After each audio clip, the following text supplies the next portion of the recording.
What's up, guys? This is my Hammer of the Ancient build, and it's a little different from the regular 3-shot one.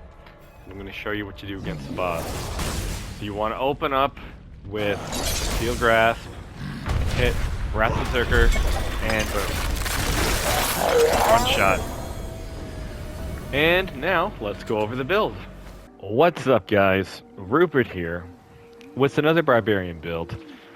And today we're going over my version of Hammer of the Ancients build.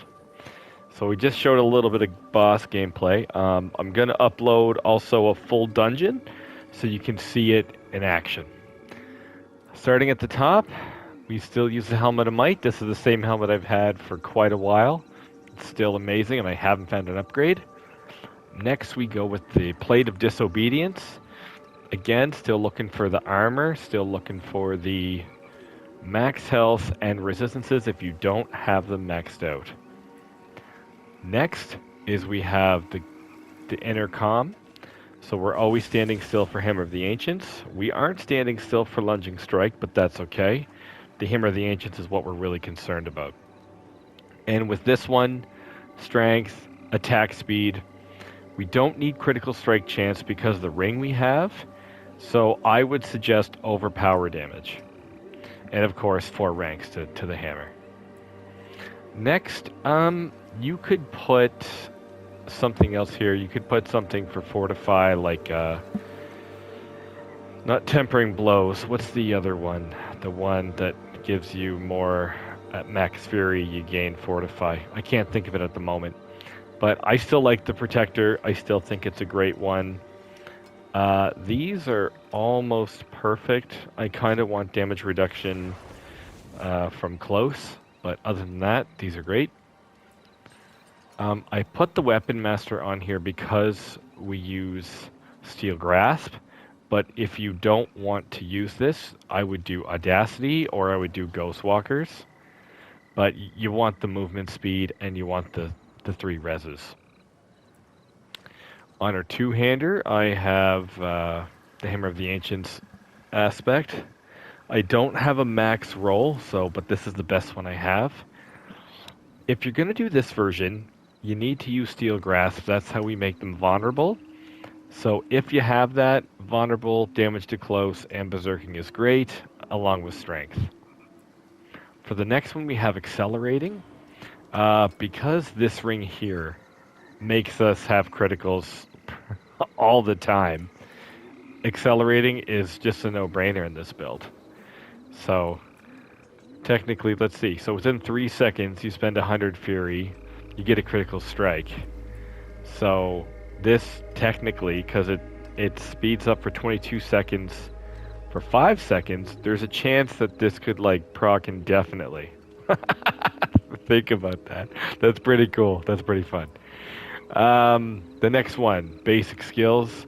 The faster we use a basic skill, the faster we get more fury. But we don't use it a lot. Okay, this spot, Ancient's Oath. So because we use Steel Grasp, and so here's my reason for this. So if you look at this, vulnerable damage, great. Damage to close, great. Damage while berserking, great. Rank Steel Grasp, wish we had 9. So, we take 48 times more damage for 3 seconds. So you want to Steel Grasp the enemies, and then you want to slam them with Hammer of the Ancients.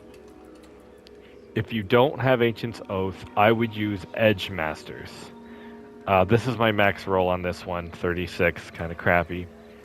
But it only gives 40% at, full resource.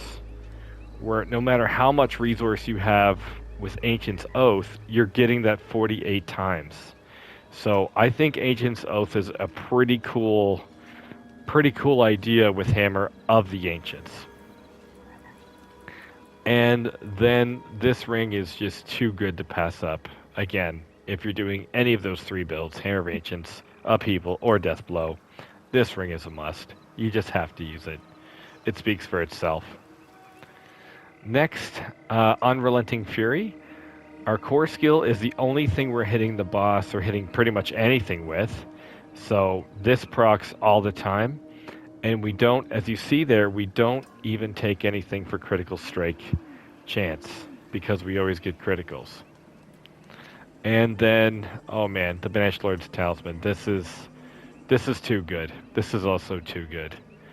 You have to put this on if you have one. If you don't have one, um, I would probably use either Numbing Wrath like this with damage, overpower damage, and ranks to wallop. Or for pants, you could also swap these out for these if you have them. This would be this would be ideal, but I know not everyone has this.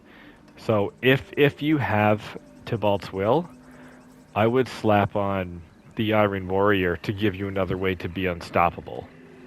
And of course, this is one for my other build, so it has like shit rolls. You definitely don't want like weapon mastery skills and blah blah blah. But yeah, so if you don't have Banished Lord's Talismans, Numbing Wrath with like damage, overpower damage, ranks to one of the three skills of the trifecta, which we'll go in a minute. If you don't have Ancient's Oath, use Edge Masters. And if you don't have Tybalt's Will, use like the Protector or some other aspect that you prefer. For the Vampiric Powers, this is a no-brainer for Fortify. Great damage reduction. Because we use Steel Grasp to make everything vulnerable, we use Prey on the Weak. I like to use Hectic in most of my builds to get that cooldown reduction, so you can actually spam this. You don't even have to hit anything, and you will actually activate cooldowns. So you could just be walking around with Lunge and Strike on, and this will proc, FYI. And of course, Blood Boil. This is a no-brainer. And Expertise. We are Two-Handed Axe because we do make things vulnerable with Steel Grasp. And let's go over the skill tree. So for basic skills, we take Lunging Strike. With enhanced, we don't need one of these. That's not a big deal. Over here, we take Hammer of the Ancients. With enhanced, which of course Furious. With the Hammer of the Ancients build, there's no reason to take anything else. Because we only use a two-handed mace in this build, we take Endless Fury. We go down here to Defensive. We want 3 ranks in here for more life, for overpower, just for life in general. And when things get harder, we want that damage reduction. We take Rallying Cry. I only put 1 point in it because it works wicked. We take Enhanced, and then I take Tactical because I like that Fury bump. When you hit when you hit Rallying Cry, you pretty much get like full Fury. So it's awesome. And then for a Challenging Shout, of course, Enhanced, and then we take Tactical so that every time we get hit, we just get more Fury. Over here, we take Booming Voice so that they last longer, and this was just my last point, so I put it into here. Down here, we take Pit Fighter because we're close to everything. Slaying Strike, I mean, we honestly deal so much damage. I don't know if we actually need this, honestly. You could probably move these 3 points around. And then down here, because we take Steel Grasp, we have crazy points in this, but we only have 2, as you can see. And then you want the Berserking. So our ways of Berserking are Steel Grasp and Wrath of the Berserker. And of course you take full points there. And this is the trifecta I was talking about. Heavy-handed, Wallop, and Brute Force. This is just amazing. If you get an amulet with any one of these 3, take it. It's wicked. And of course, for our key passive, we take Unbridled Rage. And these are some other points you can move around if you want.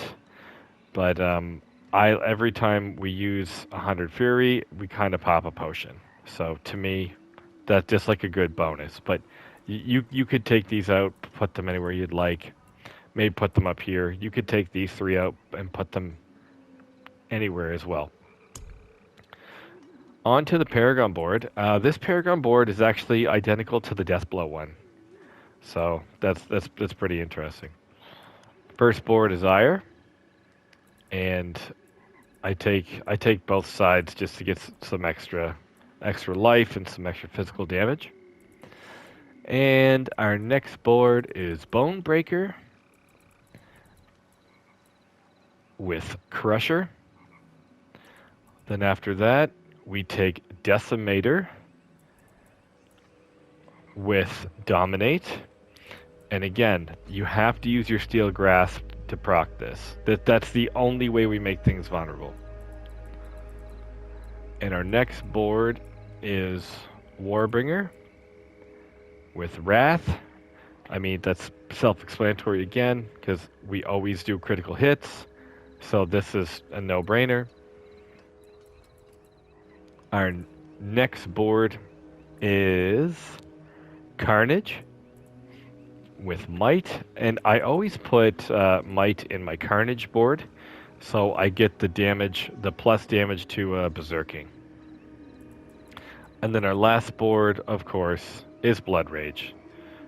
I think every build needs to take Blood Rage. And every build that can do vulnerable damage should take this as well. Anyway, that's the build, and let's go show off some gameplay. Thanks for watching, and if you liked the video, please like and subscribe. PlayStation